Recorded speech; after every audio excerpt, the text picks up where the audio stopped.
اس مسجد سے جو ہے وہ رسول اللہ صلی اللہ علیہ وسلم کو حکم ہوا کہ آپ قبلہ جو ہے وہ بدل لیں، تو یہود نے وویلا شروع کر دیا۔ انہوں نے کہا جی، ایک ان کو تھی ابتدا میں کہ چلو کوئی بات نہیں، اگر رسول اللہ صلی اللہ علیہ وآلہ وسلم بنی اسرائیل کے اندر نہیں آئے تو چلے ایک چیز تو مشترک پائی گئی کہ یہ اسی قبلے پر ہے جس پر ہم ہیں۔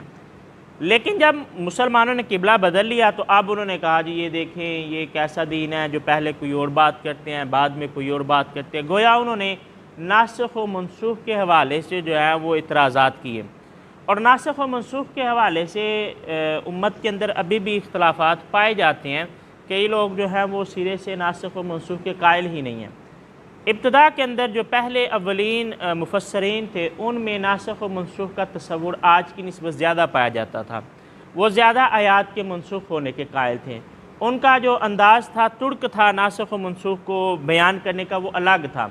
یعنی ان کے نزدیک 500 آیات تک بھی جو ہے وہ ملتا ہے کہ وہ منسوخ مانتے تھے۔ لیکن بعد میں جو جدید مفسرین آئے انہوں نے تحقیق کی، انہوں نے اس کی حدود و قیود کو جو ہے اس کا تعین کیا، تو پھر آیات جو ہے وہ کم ڈکلیئر کی گئیں۔ علامہ جلال الدین سیوطی رحمۃ اللہ علیہ نے 20 آیات کے بارے میں لکھا ہے کہ یہ آیات منسوخ ہیں، اور شاہ ولی اللہ رحمۃ اللہ علیہ الفوز الکبیر کے اندر 5 آیات کے قائل ہیں۔ آپ کہتے ہیں 5 آیات قرآن پاک کی ایسی ہیں جو منسوخ ہیں۔ یہاں جو حکم بیان ہوا اس کے بارے میں مفسرین اکرام کہتے ہیں کہ اس میں آیت منسوخ ہونے کا حکم نہیں ہے، بلکہ اس کے اندر حدیث کے منسوخ ہونے کا ہے، کیونکہ حدیث وہ ہے جو آپ صلی اللہ علیہ وسلم کی بات ہو، آپ کا قول ہو، یا آپ صلی اللہ علیہ وآلہ وسلم کے سامنے کوئی کام کیا گیا ہو اور آپ نے اس پر خاموشی اختیار کی ہو۔ کیونکہ ابتدا میں مکہ کے اندر یا پہلے 16 مہینوں کے اندر ہمیں کوئی ایسا حکم قرآن کے اندر موجود نہیں ملتا کہ حکم ہوا ہو کہ آپ جو ہے وہ مسجد اقصیٰ کی طرف منہ کر کے نماز پڑھیں۔ رسول اللہ صلی اللہ علیہ وسلم کا یہ فعل تھا کہ آپ مسجد اقصیٰ کی طرف جو ہے وہ منہ کر کے نماز پڑھتے تھے۔ تو اس حدیث کو منسوخ کیا گیا قرآن کی آیت کے ساتھ کہ اللہ نے حکم نازل کر دیا کہ آپ جو ہے وہ اپنا چہرہ بیت اللہ کی طرف جو ہے وہ کر لیں۔ دوسری بات یہ ہے کہ جو ناسخ و منسوخ ہے یا احکام کا تدریجاً اترنا ہے، یہ بھی میں سمجھتا ہوں قرآن کا حسن بھی ہے اور اسلام کا حسن بھی ہے۔ آپ دیکھیں ایک ڈاکٹر ہے، ڈاکٹر کے پاس جب دوائی لینے جائیں تو ابتدا میں وہ 4-5 گولیاں لکھتا ہے، پھر آپ اگلے ہفتے جاتے ہیں، پھر آپ کہتے ہیں اب مجھے یہاں مسئلہ، باقی مسائل میرے ٹھیک ہیں، ڈاکٹر دوائی بدل دیتا ہے۔ اب کیا ہے، کوئی بندہ کہے جی یہ کیا ہوا، ڈاکٹر کو پتہ ہی نہیں تھا کہ پہلے اس نے غلط دوائی دے دی ہے۔ یہ سوال کرنے والا جو ہے وہ ناقص العقل ہوگا کہ اس کی عقل نے کام نہیں کیا کہ پہلی ضرورت کے مطابق پہلے دوائی دی، بعد والی ضرورت کے مطابق بعد میں دوائی دی۔ اسی طرح اللہ رب العزت نے مسلمانوں کی جو اصلاح کی وہ تدریجاً کی،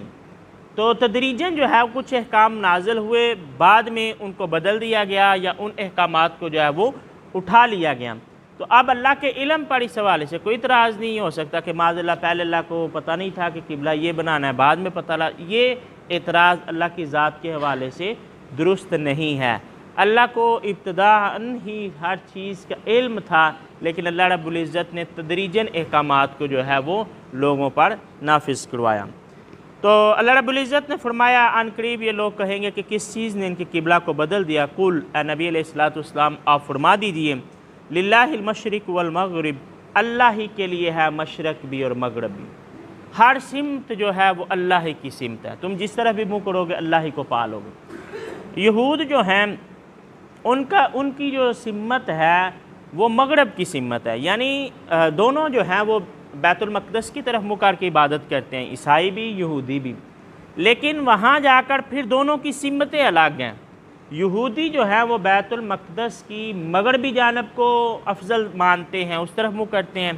عیسائی جو ہے وہ مشرق کی جانب کو افضل مانتے ہیں اور اس طرف منہ کرتے ہیں۔ یہود کی وجہ یہ ہے کہ قرآن نے بھی اس کا بیان کیا کہ حضرت موسیٰ علیہ السلام کو اللہ رب العزت نے مغرب کی جانب سے ندا کی، تو اس لیے وہ مغرب کی جانب کو افضل جانتے ہیں۔ عیسائی جو ہیں ان کے بارے میں ملتا ہے کہ حضرت مریم کے پاس جو جبریل آئے وہ مشرق کی طرف سے آئے، اس وجہ سے وہ مشرق کو افضل جانتے ہیں۔ تو اللہ رب العزت نے فرمایا مشرق ہو یا مغرب ہو، ہر سمت اللہ ہی کی سمت ہے، تم جس سمت میں بھی منہ کر لو تم اللہ رب العزت کو ہی پاؤ گے۔ تو اب جب ہر طرف اللہ ہی ہے تو قبلے کا تعین کیوں کیا گیا؟ تو مفسرین اکرام فرماتے ہیں قبلے کا تعین کرنے کا مقصد تنظیم بنانا ہے، منظم کرنا ہے، نظم کے اندر لے کے آنا ہے۔ اگر قبلے کا تعین نہ ہو، یہ مسجد ہی ہے تو اس کے چاروں اطراف میں لوگ اپنی اپنی جس طرف مرضی ہوگی اس طرف منہ کر کے نماز پڑھنا شروع کر دیں گے، تو ایک بے ہنگم سا معاملہ ہو جائے گا۔ تو اللہ رب العزت نے سارے لوگوں کو حکم دیا کہ ایک سمت جو ہے اس کی طرف منہ کر کے نماز پڑھیں، تاکہ مسلمانوں کی جمعیت اور مسلمانوں کا وقار جو ہے اس کا اظہار ہو سکے، اس لیے قبلہ کا تعین کیا گیا۔ دوسری بات یہ ہے کہ جب ہم قبلہ کی بات کرتے ہیں، وہ بیت المقدس ہو یا خانہ کعبہ ہو، کوئی شخص بھی مسلمان نہ مسجد اقصی کو سجدہ کرتا ہے نہ خانہ کعبہ کو کرتا ہے۔ یہ صرف جہتیں ہیں، یہ اللہ نے قبلہ مقرر کر رکھا ہے، اس طرف منہ کرتے ہیں، سجدہ اللہ رب العزت کی ذات کو ہی کرتے ہیں،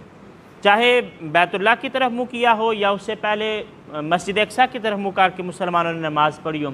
اس سے مقصود نہ مسجد اقصی کو سجدہ کرنا تھا، اس سے مقصود نہ بیت اللہ کو سجدہ کرنا مقصود ہے۔ اور دنیا کے اندر کوئی بھی مسلمان اگر اس نیت سے سجدہ کرتا ہے کہ وہ بیت اللہ کو سجدہ کر رہا ہے تو وہ مشرک ہے، وہ شرک کرنے والا ہے، اس نے بیت اللہ کا ایک بت بنا لیا۔ اور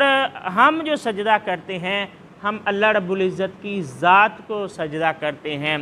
سمت مقرر اس لیے کیونکہ اللہ کا حکم ہو گیا۔ اللہ نے جب کہہ دیا تو پھر قرآن نے کہا نا کہ جب اللہ اور اس کے رسول کا حکم ہو جائے تو کسی مومن مرد یا مومن عورت کو اس میں اختیار نہیں ہے کہ اس میں سوال کر سکے۔